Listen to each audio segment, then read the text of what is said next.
You're not broke because you're bad with money. You're not struggling because you didn't work hard enough. You're broke because the system is designed that way. Every morning, you wake up, grind for 8 hours, and deposit a paycheck that should make you feel secure. But by the time the rent hits, the interest compounds, and the inflation tax takes its bite, at $100,000, salary feels more like $30,000. It's not just a feeling, it's a mathematical reality. You are chasing a finish line that the system keeps moving. But here is the scariest part. Most people never realize it. They just blame themselves, work longer hours, and sink deeper into a cycle of quiet desperation. You look at your bank account, see the number, and feel that familiar knot in your stomach. That cold, sinking weight of realization. You followed the rules. You got the degree, you landed the good job, and you paid your taxes. Yet, you are one missed paycheck away from a total collapse. Why? Because the economy you were promised doesn't exist anymore. The rules of the game changed, but nobody handed you the new manual. Tonight, we're going to peel back the layers of this financial facade. We're going to look at the numbers they hide in plain sight. If you've ever wondered why the math just doesn't add up, keep watching. Because what you're about to see isn't just an observation, it's an awakening. But here's where it gets worse. You've been conditioned to believe that a six-figure salary is the ultimate safety net. It's the success badge, right? But look closer at your monthly statement. The salary hasn't kept pace with the cost of living, and the tax brackets aren't adjusted for the hidden inflation tax. Every dollar you earn is being devalued before it even touches your checking account. This is the part nobody warns you about. While your nominal income went up, your purchasing power has been sliding backward for years. You're effectively trapped in a race where you're running full speed on a treadmill that's tilted upward. You spend your energy trying to optimize a budget, cutting out coffee or Netflix, while the structural cost of existence, housing, insurance, energy is skyrocketing. You are focusing on the pennies while the system leaks. Dollars from your net worth every single second. It's a classic sleight of hand. They give you the raise, but they take away the stability. You feel the squeeze, and you assume it's a personal failure, that if you just managed your time better or worked harder, you'd be set. But the data tells a different story. You aren't failing. You are being outmaneuvered by an economy that thrives on your perpetual deficit. And the worst part? You're doing exactly what they want you to do. Stay quiet, work harder, and wait for a promotion that won't actually change your life. What happens next is why people stay stuck for decades. When the gap between your paycheck and your actual cost of living widens, you're forced to bridge it. You don't have a choice. So you turn to the only tool the system offers, credit. It starts innocently, a travel card for the points, a small line of credit for the emergency car repair.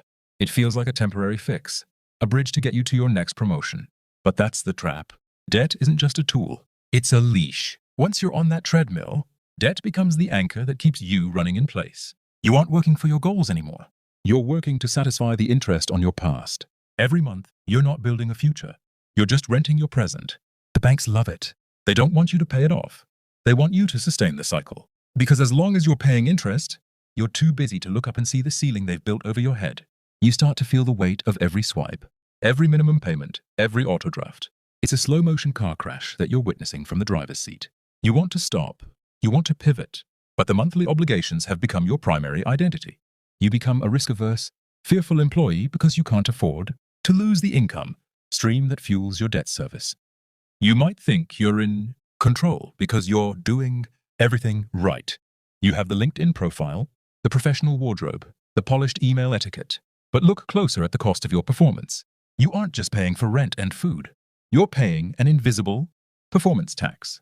It's the money you spend to maintain the image of success required by your job. It's the expensive commute, the professional memberships, the essential after-work drinks, the clothes that fit the culture, and the anxiety-driven convenience purchases because you're too exhausted to cook after a 10-hour day. This is the hidden friction of your middle-class life. The system forces you to spend money to earn money. It's a closed loop designed to keep your net savings near zero. Regardless of how many raises you get, the more you earn, the more the performance tax scales up. You get a promotion. Your lifestyle costs rise to match your new status, and you're back to square one. You're trading your life force for a title that doesn't actually buy you freedom. It only buys you a more expensive version of the same cage. You're working for the economy, not for your own wealth. And the most dangerous part, you've started to believe that this performance is actually your life. You've confused your net worth with your net status.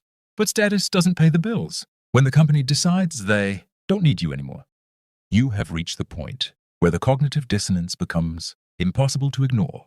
You are working harder than your parents ever did, yet you feel less secure. This is the productivity paradox. You've been trained to define your self-worth by your output, but the system only rewards your extraction. You feel the constant low-grade anxiety of a predator tracking you, but the predator is just your own monthly overhead. Every night, the silence of your apartment amplifies the mounting pressure. You start to question the standard path, the mortgage, the career ladder, the debt-funded convenience. You realize that you aren't actually pursuing happiness. You are pursuing the avoidance of pain. And when you realize the pain is built in, something shifts.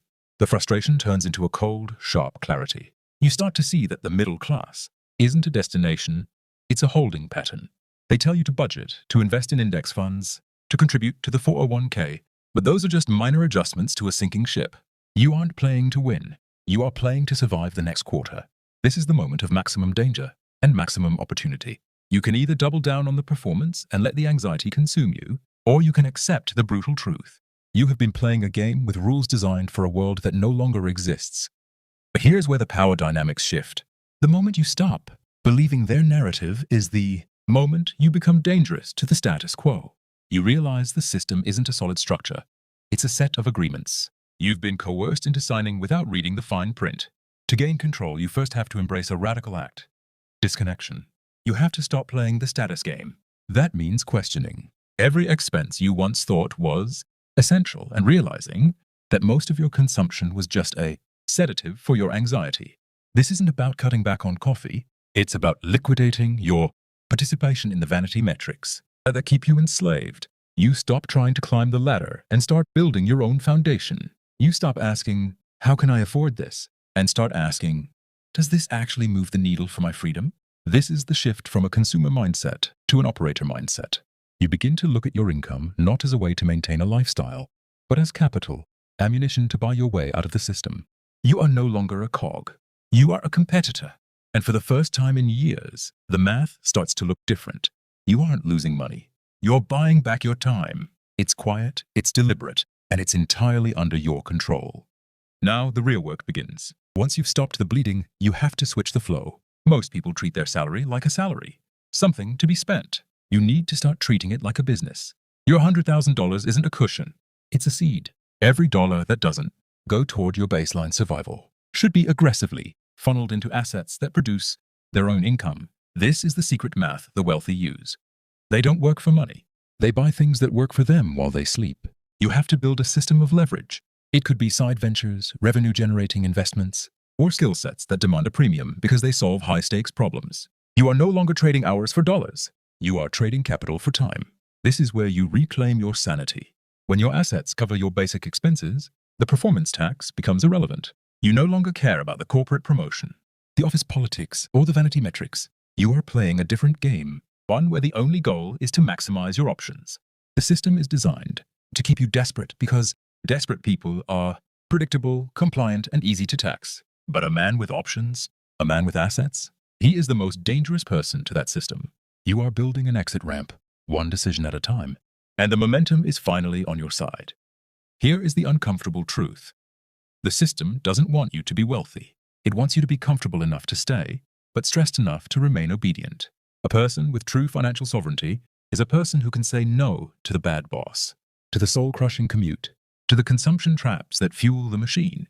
The moment you cross the threshold from being a consumer of the system to an owner of your assets, the game changes. You stop asking for permission to live your life. You start building a perimeter of protection around your time. You'll notice something strange. The more you focus on true wealth, the less you care about the outward signals of success. You stop buying the watch to impress the colleagues you don't even like. You stop upgrading the car to keep up with neighbors who are just as broke as you used to be. You're playing for the long game, for the moment when your monthly yield covers your existence. And when that day comes, the $100,000 salary doesn't feel like a cage anymore. It feels like the leverage it was always meant to be. You've broken the loop. You've dismantled the quote-unquote middle-class struggle and replaced it with a life of intent. It takes courage to stop running, but it takes even more to build a life that doesn't require a constant grind. So, here we are. You've seen the math behind the curtain. You've felt the weight of the treadmill, the sting of the performance tax. and the cold reality of the debt trap. But more importantly, you now know that the middle class struggle isn't a failure, it's a systemized constraint. The question isn't how to earn more.